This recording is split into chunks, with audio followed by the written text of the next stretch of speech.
लकल हम्द या अल्लाह अस्सलातु वस्सलामु अलैका या रसूल अल्लाह अम्मा बाद। सिलसिला है नाज़रीन की तरफ से पूछे गए सवाल के जवाब पेश करने का। हमारे नाज़रात में से एक इस्लामी बहन ने बहुत अहम सवाल किया है। ये कई इस्लामी बहनों के साथ ऐसा होता होगा। सवाल इनका ये है कि इनके हैज़ की आदत 6 दिन की थी और इस बार उनके साथ यूँ हुआ कि 6 दिन गुज़र जाने के बाद भी हैज़ का सिलसिला बंद नहीं हुआ। अब आजमाइश ये है कि 6 दिन के बाद जब बंद नहीं हुआ चल ही रहा है तो अब ये नमाज क्या क्या करेंगी। फिर ये कि अगर 10 दिन के बाद भी चलता रहा तो कब की नमाज़ों का क्या मसला होगा। ये बहुत अहम इनका सवाल है कि 6 दिन के बाद भी अगर चलता रहा और 10 दिन के अंदर बंद हो गया तो क्या होगा। 10 दिन के बाद भी अगर सिलसिला खून का जारी रहा तो क्या मामला बनेगा। और अगर बाद में कहा जाता है कि आपके वो 6 ही दिन हैज़ के थे, बाकी दिन आपके इस्तिहाज़ा के कहलाए, तो फिर नमाज़ों का मामला क्या होगा। ये बहुत अहम बातें होती हैं। वो इस्लामी बहनें जिनकी आदत के मुताबिक जो हैज़ के दिन होते हैं, अगर आदत में बंद ना हो कर के आगे भी सिलसिला जारी रहे, 10 दिन तक रहे या 10 दिन के बाद भी रहे, तो दोनों के लिए क्या हुक्म होगा, क्या मसला होगा। आइए तवज्जो के साथ जवाब सुनने की सआदतें हासिल कीजिए। अगर किसी औरत की माहवारी की पिछली आदत मुतय्यन हो, मसलन हर महीने 6 दिन आते हों या 7 दिन हैज़ आता हो, फिर किसी महीने में ऐसा हो गया कि पिछली जो आदत थी, जो 7 दिन या 6 दिन की आदत थी, खून उससे आगे भी चलता रहा, यहाँ तक कि 10 दिनों से भी ज़्यादा की मुद्दत हो जाए, यानी 10 दिन हो जाने के बाद भी शुरू हुआ, आदत के दिन गुज़रे, उसके बाद भी बंद नहीं हुआ और 10 दिन से भी आगे गुज़र गया। तो अब 10 दिन से आगे गुज़र जाने की सूरत में याद रखिए कि जो आपकी आदत के दिन हैं, 7 दिन या 6 दिन जो आदत के दिन हैं, वो तो हैज़ समझा जाएगा। उसके बाद के जो दिनों के खून हैं वो इस्तिहाज़ा समझा जाएगा, वो हैज़ शुमार नहीं होगा। ये याद रहे कि ये उस वक्त है जबकि खून आने का सिलसिला 10 दिन के बाद भी जारी रहे। अगर 10 दिन के बाद भी जारी रहता है तो जो आदत के दिन हैं वो तो हैज़ होंगे, 6 दिन 7 दिन 8 दिन जो आदत के दिन थे वो तो हैज़ शुमार होंगे। आदत के बाद जो खून आया वो हैज़ शुमार नहीं होगा, वो इस्तिहाज़ा शुमार होगा। और इस्तिहाज़ा का जो खून होता है ना, वो बीमारी का खून होता है। इस्तिहाज़े के दिनों में औरत पर नमाज फ़र्ज़ रहती है। बस ये है कि हर नमाज के लिए वज़ू बनाएगी, हर नमाज के लिए ताज़ा वज़ू करेगी, लेकिन इस्तिहाज़ा के दिनों की नमाज माफ़ नहीं होती।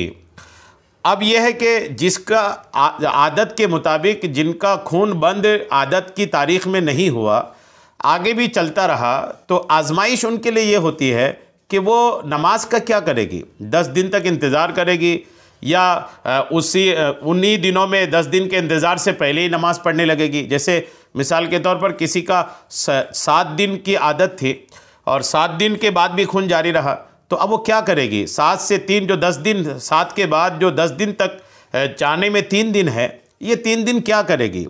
नमाज पढ़ेगी या नहीं पढ़ेगी। पढ़ेगी तो भी तशवीश है कि पता नहीं 10 दिन के बाद जारी रहता है कि नहीं रहता है।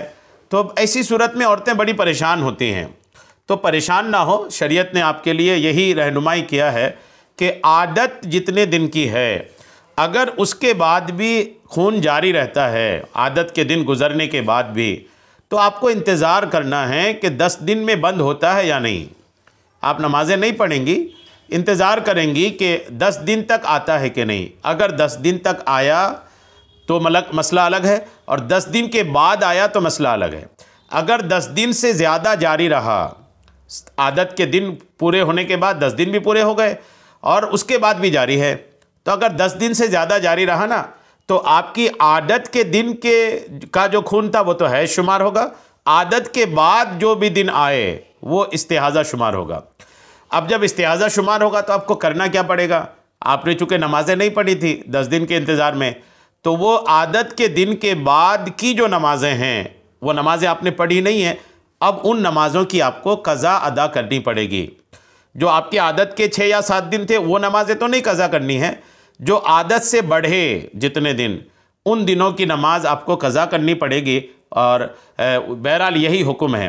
अब 10 दिन के बाद जब भी जितने दिन जारी रहे वो नमाज़ें आपको पढ़नी है और पढ़ती भी रहनी है। और जो आपने 10 दिन के इंतज़ार में आपने जो नमाज़ें छोड़ी है उसकी क़ज़ा करनी पड़ेगी। दूसरी सूरत यह है कि आदत मान लीजिए 6 दिन की थी और उसके बाद भी खून बंद नहीं हुआ। अब देखिए 7वें दिन भी आया, 8वें दिन भी आया, 9वें दिन भी आया, 10वें दिन भी आया। तो अगर 10 दिन में बंद हो जाता है, अगर 10 दिन में बंद हो जाए तो इस सूरत में फिर ये कहा जाएगा कि उनकी आदत बदल गई। अब ये 10 दिन का खून उनका हैज़ का ही शुमार होगा।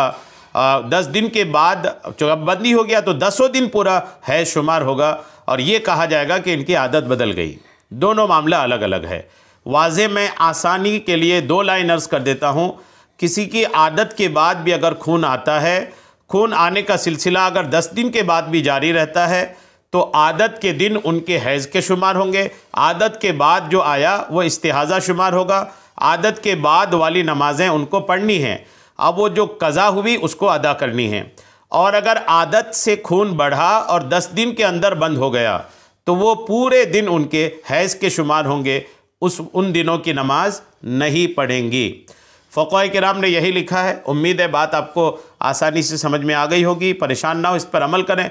इस पर ये तशवीश ना करें कि वो दिनों की जो आपकी नमाज़ें आपने 10 दिन के इंतज़ार में जो नमाज़ें क़ज़ा कर दी, जैसे 6 दिन की आदत थी, बंद नहीं हुआ और 10 दिन तक आप इंतज़ार करती रही, तो वो जो 4 दिन की नमाज़ें आपने छोड़ी वो नमाज़ें छूटने का गुनाह नहीं होगा। ये ख्याल रखें।